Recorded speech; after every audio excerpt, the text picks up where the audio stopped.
extra struggle. Yeah, as ABC 10's Gabriel Porras shows us, in downtown Stockton, there's a new attraction hoping to change that. 3-year-old Nevaeh Avalos can barely hold in her excitement.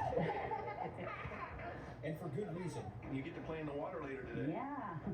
With a new splash pad coming right to her backyard. Oh, I know they're gonna have fun right here. Angela knows because she remembers going to splash pads as a kid too. That was before life took a turn toward homelessness. September 7th. It's the date that she'll never forget. It's the day she walked into the shelter at the Gospel Center Rescue Mission and found help.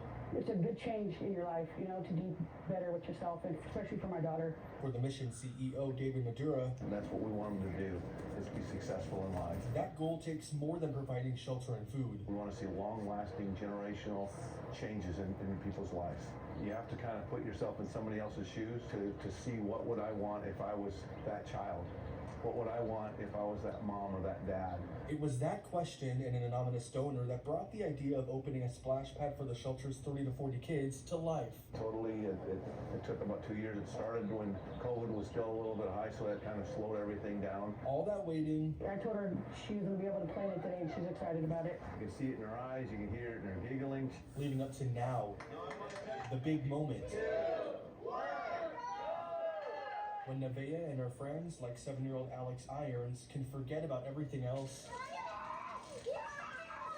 and finally just be kids. We woke up this morning, that's the first thing he said, Dad, today's the day. So it's pretty cool to see him actually open up and get in there and be able to play with it. It's so fun.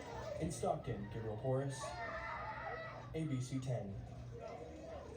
My goodness, how awesome is that? We're also told the Gospel Center Rescue Mission plans to build a new 130-bed shelter on site to help even more families. And they say they're always taking donations like clothing or money.